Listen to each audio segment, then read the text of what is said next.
Jóvenes estudiantes, tengan ustedes muy buenos días. Vamos a continuar con el desarrollo de nuestra sesión correspondiente al día de hoy. Hoy vamos a hablar de una literatura muy diferente de lo que ya habíamos hablado durante el año. Una literatura quizás que por cuestiones ideológicas, cuestiones políticas, ¿no? Muy erradamente que no lo consideran en la currícula nacional de nuestra patria. Cuando hablamos de la literatura hindú, estamos refiriéndonos a la literatura oriental, ¿no? Sé que casi todas las literaturas orientales tienen una característica que tiene que ver mucho con el aspecto religioso, ¿no? Entonces, partiendo de ese tema, nosotros nos encontramos con una literatura muy avanzada, una literatura tal vez incomparable con otras literaturas, es decir, con literaturas occidentales. Una cultura muy peculiar, ¿no? Una cultura trascendencial, los pueblos orientales, ¿no? Entonces, pero yo he querido compartir con ustedes este tema porque es muy interesante, aparte de conocer o leer en algunas obras literarias que han llegado hasta nosotros. Vuelvo a recalcar que no está tal vez en la currícula nacional, en cuando se refiere a la educación, a la educación secundaria, ¿no? Entonces, a mí tampoco me enseñaron cuando era escolar literatura oriental. Entonces, conforme que va pasando el tiempo y conforme que uno va leyendo las obras orientales, conforme que adquieres conocimientos, compartes experiencias con otros colegas, me he llegado a la conclusión de que no lo ponen en la currícula por aspectos, ¿no?, religiosos, por aspectos de ideología, más que nada por ideología, ¿no? O sea, a la gente de esta época pues no, ya no le interesa parte de la religión. Entonces, vamos a hablar sobre la literatura hindú. Referencia histórica. Hacia el año 800 antes de Cristo, los arios invadieron al país y establecieron una sociedad de castas, aristocrática y feudal. Rasgos culturales, ¿no? Por ejemplo, su lengua. Primero vamos, es una de las manifestaciones más exquisitas del saber humano. Está asignada por su religiosidad y fantástica, ¿no? Su lengua, sánscrito, ¿no?, en el sector intelectual. Es decir, los intelectuales se comunicaban o empleaban la lengua llamada sánscrito. Y el pueblo utilizaba próscrito. ¿Qué características tenía la literatura hindú? Eran aristocráticos, eran feudales, nómadas, ganaderos y guerreros. Por eso se caracterizaban la literatura hindú, los hindúes. Producción literaria. Lírico. Los Vedas.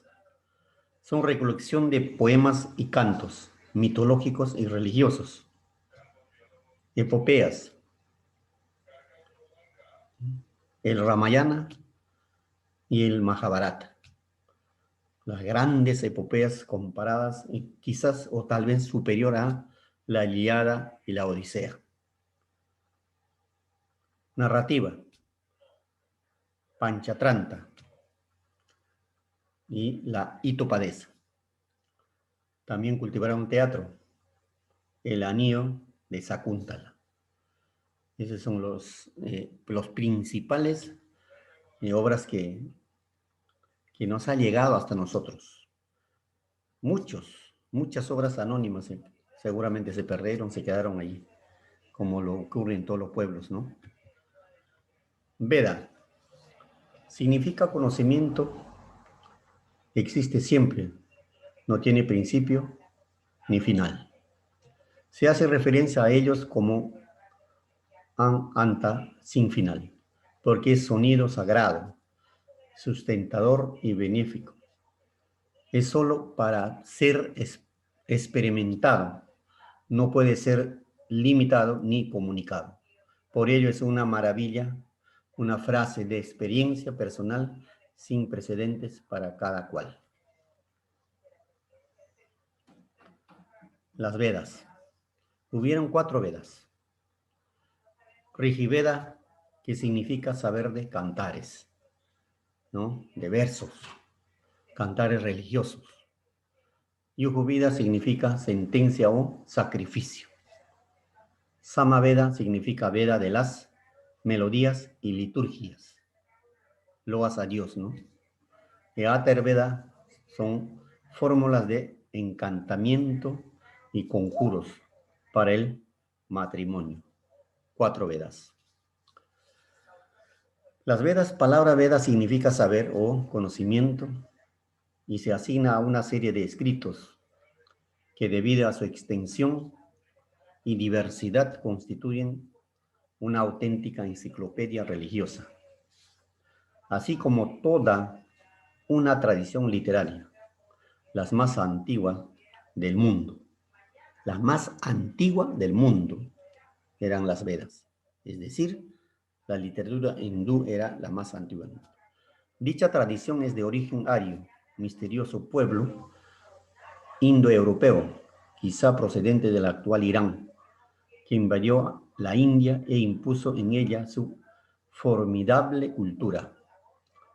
El sánscrito, lengua de los arios, es considerado hoy en día como uno de los idiomas más ricos y difíciles. Esto último explica que nunca haya sido popular, pues las masas hablaban una forma vulgar y simplificada del sánscrito, llamada prácrito o prócrito. Sin embargo, las obras de la antigua literatura hindú fueron escritas en sánscrito y, por consiguiente, su estudio resulta imprescindible para conocer a fondo la filosofía, la religión, el arte y la historia de la India. Los eruditos discuten todavía sobre la cronología de las Vedas y seguramente seguirán haciéndolo mientras el mundo exista. Algunos calculan su antigüedad hacia el año 6000 a.C., lo cual convertiría a los Vedas en el primer testimonio literario de la humanidad. Otros señalan el año 4000, pero una mayoría se inclina por 3000. De cualquier manera, parece indudable que su composición es anterior a casi todos los libros sagrados conocidos, incluido la Biblia.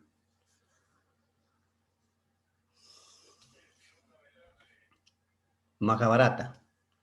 Más que un poema épico, el Mahabharata constituye toda una tradición literaria, mitológica, dado que en él se conjugan múltiples versiones tanto de origen histórico como legendario y religioso.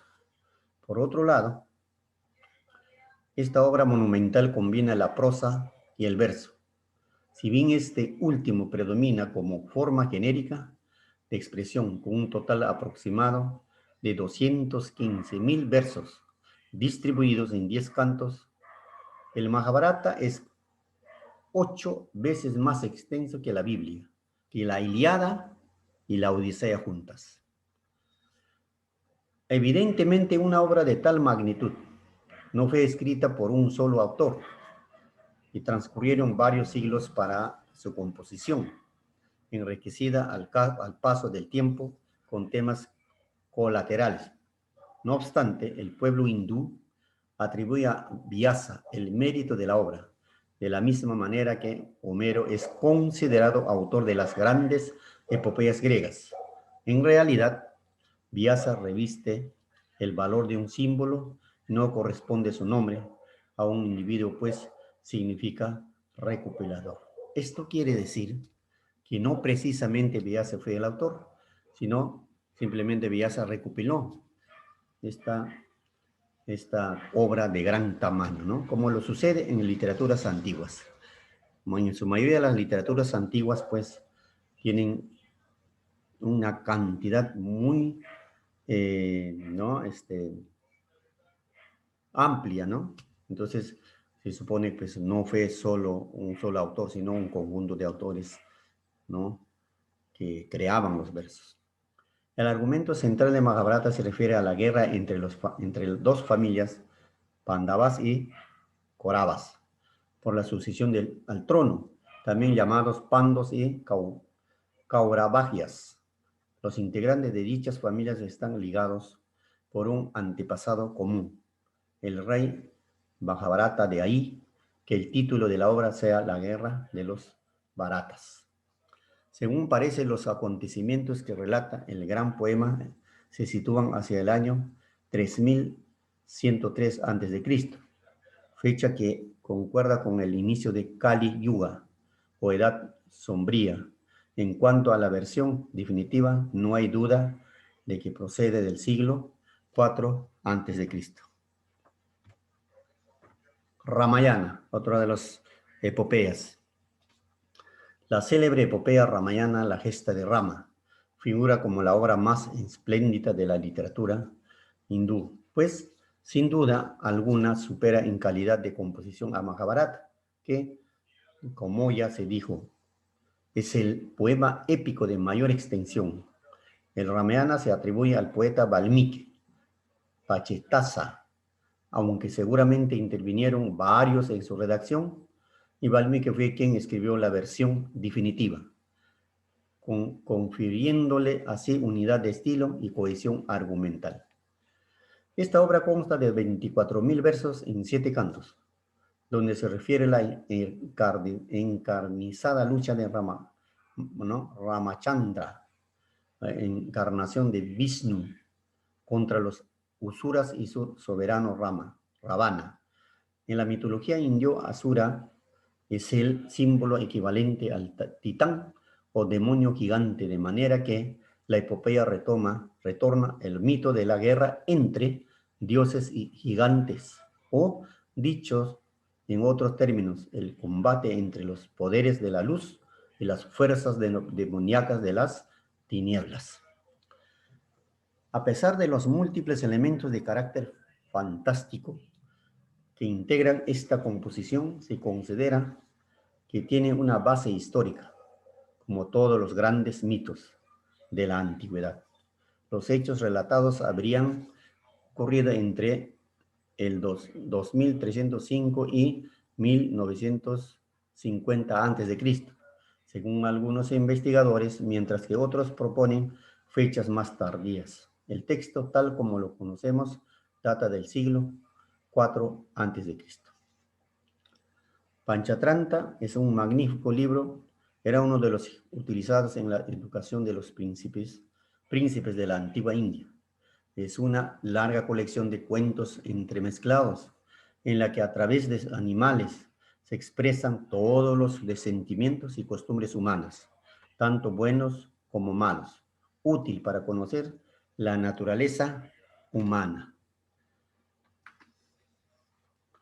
Ahora, jóvenes, les comparto un resumen de estas dos famosas obras.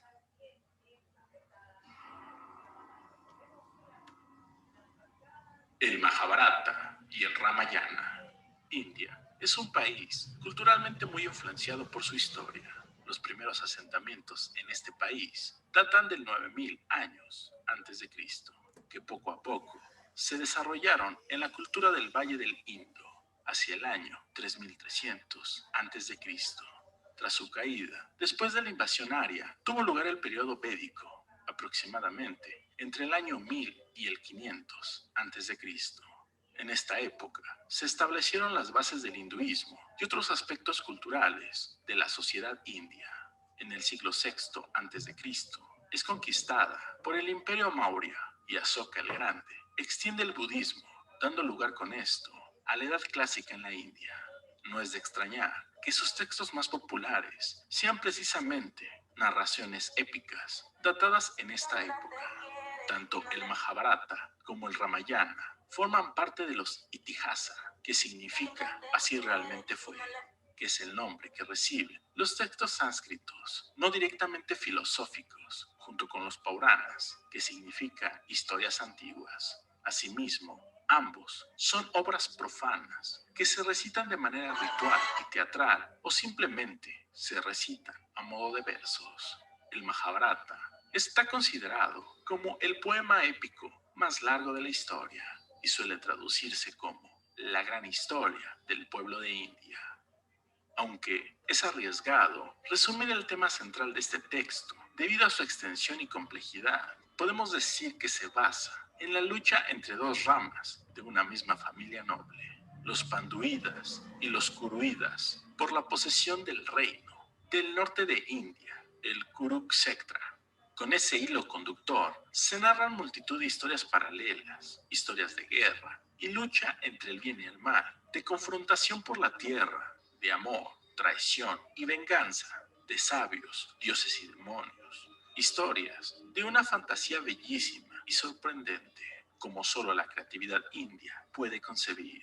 El Mahabharata se escribió alrededor del 300 años antes de Cristo y fue objeto de numerosas variaciones en torno al año 300 después de Cristo, estableciéndose en 18 libros que contienen un total de unos 200.000 versos con breves pasajes en prosa intercalados. Como de la mitología de cada pueblo, de cada historia del Mahabharata, se desgranan enseñanzas para la vida que se han transmitido de generación en generación, ya sea en festejos populares, mediante la representación de sus episodios o a través de los devotos. Aún hoy en día, tal es su fuerza y el deseo por mantener viva esta epopeya que se sigue representando por toda la India y hasta se han llegado a realizar versiones televisivas. El Ramayana, por su parte, cuenta las aventuras de Rama, una de las encarnaciones de Vishnu, el protector. Está escrito en sánscrito y cuenta con casi 50.000 versos. Su redacción se atribuye al sabio hindú Valmiki y fue escrito alrededor de la misma época que el Mahabharata. Su argumento y sus múltiples historias y aventuras secundarias han servido de inspiración literaria a lo largo de los siglos. Es una de las grandes obras populares de India y es frecuente encontrar celebraciones y obras de teatro que lo representan total o parcialmente, así como personas que recitan fragmentos de memoria, aunque sean analfabetos. Siendo una de las más importantes obras literarias de la India, tiene un profundo impacto en el arte y la cultura del subcontinente indio y del sureste de Asia. La historia de Rama también inspiró numerosas obras literarias modernas en diversos lenguajes, entre los cuales se pueden resaltar los trabajos del poeta hindú Tulsídas en el siglo XVI y el poeta tamil Kambar del siglo XIII. El Ramayana no solamente es un cuento religioso. El pueblo hindú comenzó a colonizar el sureste de Asia en el siglo VIII y establecieron varios reinos. Gracias a esto, el Ramayana se volvió popular en el sureste de Asia y se manifestó en la literatura y en la arquitectura de los templos, particularmente en Indonesia, Tailandia, Camboya, Malasia, Birmania, Vietnam y las Filipinas. El Mahabharata y el Ramayana forman parte del teatro de India y de gran parte de Asia. Bueno, jóvenes, han escuchado atentamente el resumen de estas dos famosas obras de la literatura hindú. Como él mismo ha dicho de que es un poco difícil de sacar un argumento lineal porque el autor narra pues diferentes hechos, diversos hechos, ¿no? Entonces eso no permite pues sacar exactamente como lo hacemos con otras obras literarias. Bueno, En horas de la tarde vamos a comentar, vamos a hacer un comentario, ¿no? De estas dos obras, tanto de Ramayana y Mahabharata. Por eso les digo de que leen todo lo que yo les he enviado, escuchen este video y nos va a servir para sacar nuestras conclusiones, el tamaño, el gran tamaño de la literatura hindú. Muchas gracias.